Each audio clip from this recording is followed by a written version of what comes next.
अस्सलाम वालेकुम व्यूअर्स, मैं हूं शाकिर सोलंकी।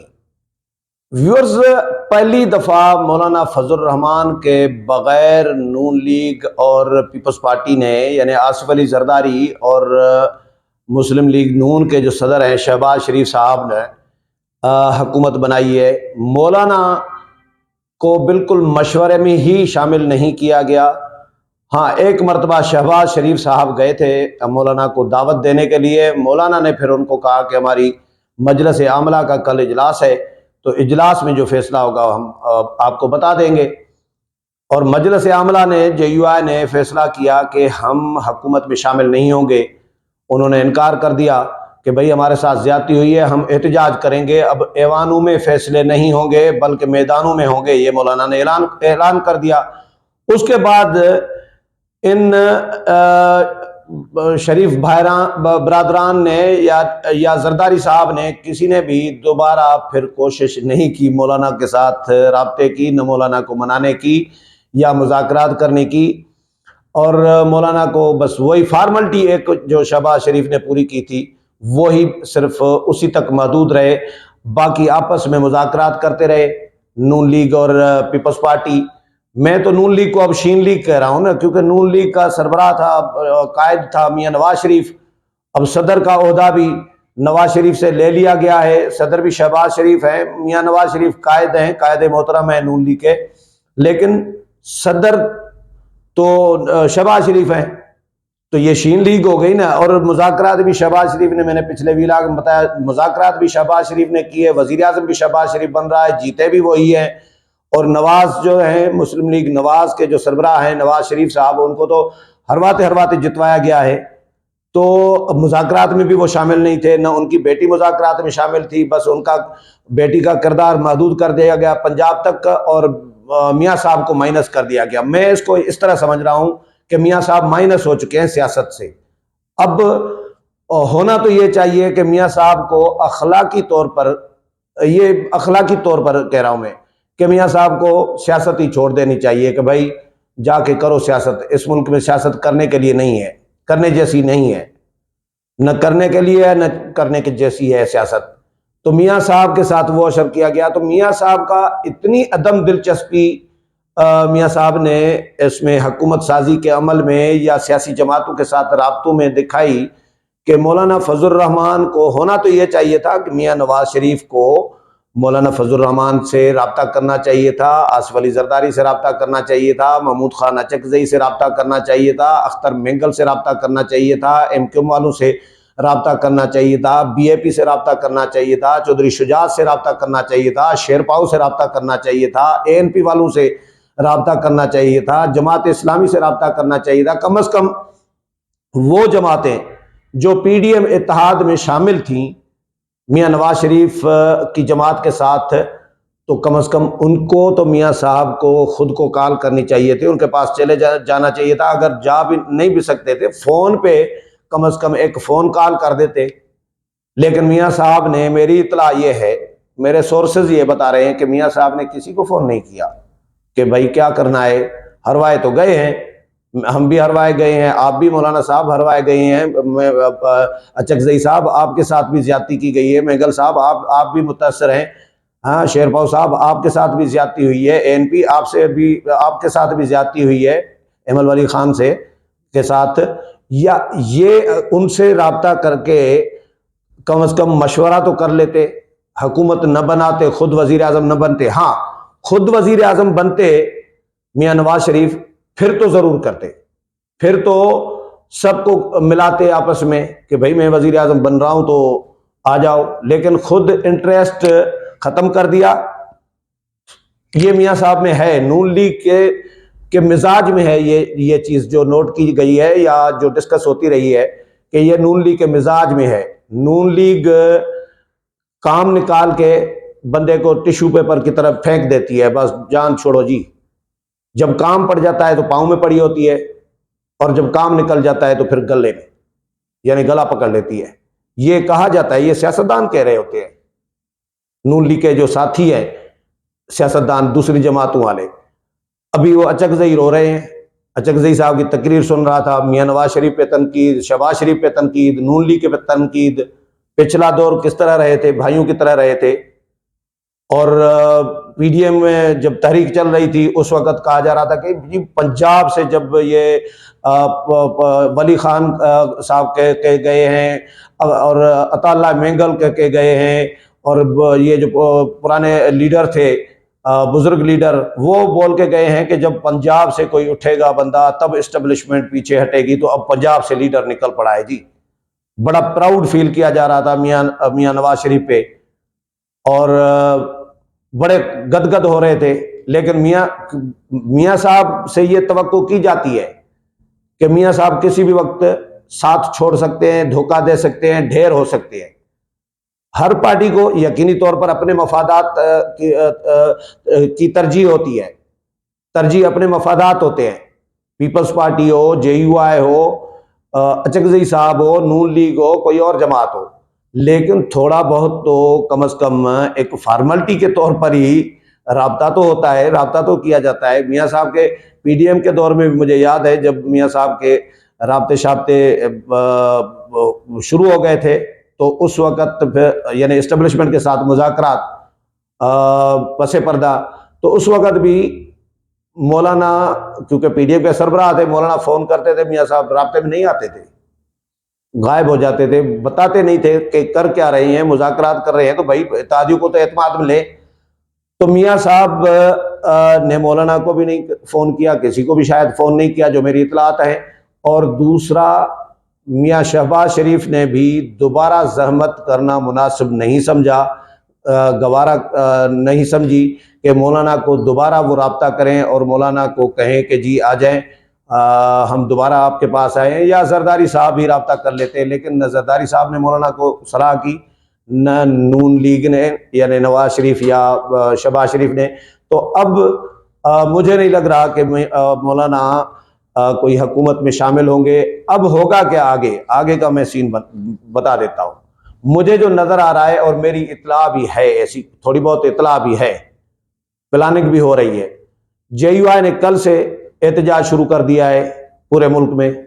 इस्लामाबाद में भी कल इजलास भी है और मजलिस अमूमी के इजलास बुलाए हैं।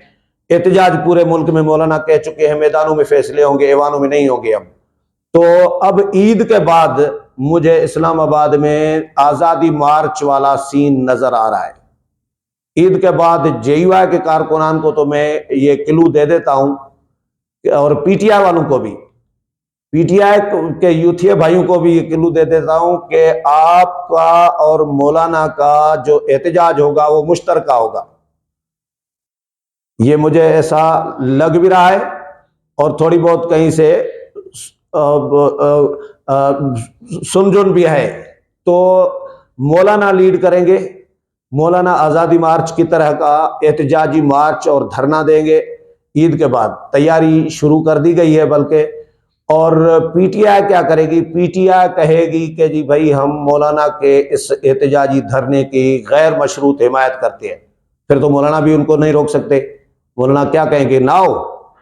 अभी मौलाना वैसे ही PTI के साथ तल्लुकात की बहाली शुरू हो गई है। PTI के लोग मौलाना के पास गए हैं, मौलाना खुद कह चुके हैं कि भाई वो भी एक अल्लाह को मानते हैं, मैं भी एक अल्लाह को मानता हूं, तो हम क्यों नहीं बैठ सकते? हमारा उनके वजूदों के साथ तो कोई इख्तलाफ है ही नहीं, भले चाहे साथ वाली नशस्त पे बैठे हों, हमारा तो नजरियाती एक इख्तलाफ था।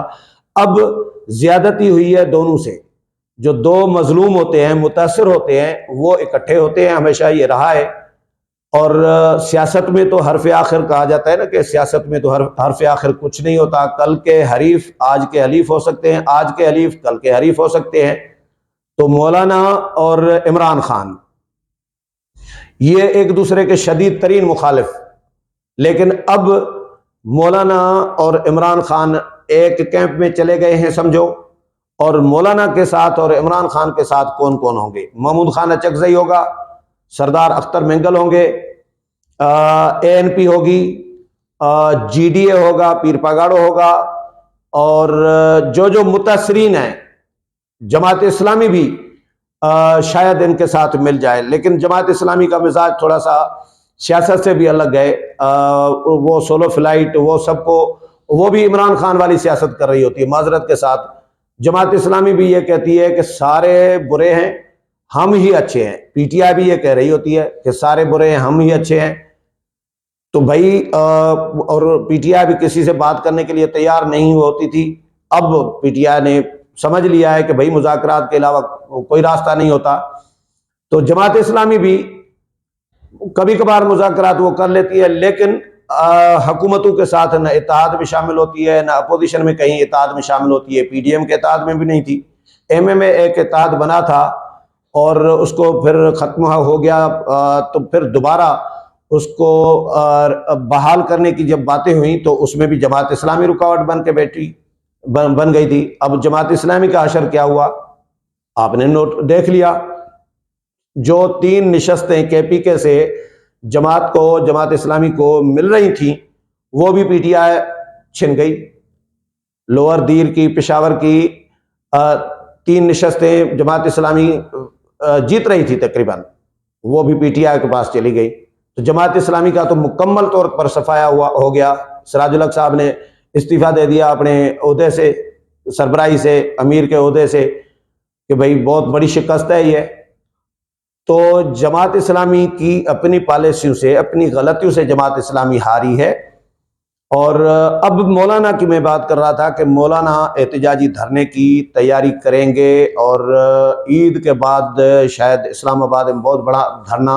हाँ, पंजाब में नून लीग की हुकूमत होगी, सिंध में पीपल्स पार्टी की हुकूमत होगी, बलोचिस्तान में नून लीग और पीपल्स पार्टी की हुकूमत होगी, लेकिन केपी में तो नून लीग और पीपल्स पार्टी की हुकूमत नहीं होगी ना। केपी से तो काफिले आ सकते हैं ना, रेला आ सकता है लोगों का। तो केपी से रेला जब आ जाएगा जेयूआई और पीटीआई के कारकुनों का, और वो इधर बैठ गए और मुतालबा कर दिया कि जी हमारे जहां जहां काफिले रोके हैं, बलोचिस्तान से लेके, सिंध से लेके, पंजाब से लेके, जहां जहां रोके हैं उनको आने दो, नहीं तो हम चढ़ाई कर रहे हैं वजीर आजम हाउस पे। इस तरह की पहले भी इमरान खान के दौर में भी मौलाना ने एक आधा दफा कहा था ना, ये डिस्कस होता रहा है। इस तरह का कोई धमकी दे दें कि भाई हम नहीं तो आगे बढ़ रहे हैं, उन काफिलों को छोड़ दें, तो फिर क्या होगा। ये इधर बिल्कुल 2019 वाला मंजर मुझे नजर आ रहा है। ईद के बाद ये 2-4 महीनों के अंदर यही कहानी शुरू होगी और एहतजाज बड़े हो रहे होंगे। जो पीटीआई की हुकूमत के खिलाफ जो कुछ हुआ था उससे भी ज्यादा इस मौजूदा हुकूमत के साथ होना है, आज नून लीग और पीपल्स पार्टी के साथ। अभी तो फिलहाल तो एस्टेब्लिशमेंट के आशीर्वाद से स्मूथली मामला चल रहे हैं। एस्टेब्लिशमेंट के अंदर भी कहानियां बहुत सारी सुनने को मिल रही होती हैं कि अंदर खाना भी बड़े बड़े मसले मसाइल चल रहे होते हैं। ये नहीं तो ये पीटीआई को इतनी सीटें मिलती और ये रिजल्ट इस तरह होता। अगर जनवन इंतखाबात होते तो इस तरह तो रिजल्ट ना होता। कोई तो है ना जो पीटीआई को भी सपोर्ट कर रहा है, कोई तो है ना जो नून लीग को जिन्होंने गंदा किया है, इतना गंदा किया है नून लीग को। बयानिया खत्म नवाज शरीफ का, कठपुतली बन गया एस्टेब्लिशमेंट का, फिर भी हरवा दिया गया। हरवाते हरवाते 2 सीटें जितवाई गई हैं, वजारत उज़्मा नहीं दी और मियां नवाज शरीफ को, और सादा अक्सरियत नहीं दी। बेटी को का किरदार सूबे तक महदूद कर दिया, दोस्तों से राहें जुदा करवा दी। पुराने जो दोस्त थे महमूद खान अचकजई और मौलाना फजल रहमान जैसे दोस्त जो थे, जरदारी साहब, मौलाना और जरदारी साहब बड़े पुराने दोस्त रहे हैं। दोनों नवाबजादा नसरुल्लाह खान के शागिर्द हैं, उस वजह से भी एक उनकी निस्बत है। लेकिन जरदारी साहब से भी मौलाना मायूस होकर नवाज शरीफ की तरफ कदम बढ़ाया था। लेकिन नवाज शरीफ ने भी अब न सिर्फ मौलाना को, महमूद खान अचकजई को भी मायूस कर दिया। अब ये एहतजाज जो होंगे इसमें न सिर्फ मौलाना और पीटीआई होगी, इसमें महमूद खान अचकजई की पार्टी होगी, एएनपी होगी, इसमें जीडीए होगा, पीर पागाड़ों की फंक्शनल लीग होगी, और इसमें जो अख्तर मेंगल साहब की पार्टी है वो होगी। तो जो मुतासरीन है इसमें शामिल होंगे। तो फिर क्या होगा, फिर ये किस तरह सिस्टम चलेगा। तो ये कंपनी भी मुझे चलती हुई नजर नहीं आ रही, अल्लाह करे चले। लेकिन जो लक्षण है इनके, जिस तरह का सीन मुझे नज़र आ रहा है, मैं तो तज्जिया कर रहा हूँ और इन्फॉर्मेशन आपके साथ शेयर कर रहा होता हूँ, कुछ इन्फॉर्मेशन कुछ तज्जिया। बाकी खैर ख्वाह तो मैं इन मौजूदा हुकूमत का भी हूँ। सच्ची बात यह है कि अल्लाह करे चल जाए, मैं दिल से दुआ कर रहा हूँ, क्योंकि इस मुल्क मुतहम्मिल नहीं हो सकता। सफ़र अवाम कर रही होती है, लोगों का रोज़गार डिस्टर्ब होता है, मुल्क की मईशत डिस्टर्ब होती है, मुल्क पीछे ही जा रहा होता है। इसलिए दुआ करते हैं कि अल्लाह करे कोई बेहतरी हो इस मुल्क के लिए, लेकिन नज़र ऐसा कुछ नहीं आ रहा कि कोई अच्छा होने वाला है कोई आने वाले दिनों में। अगले प्रोग्राम में फिर मुलाकात होगी, तब तक इजाज़त चाहता हूँ। अल्लाह हाफिज़।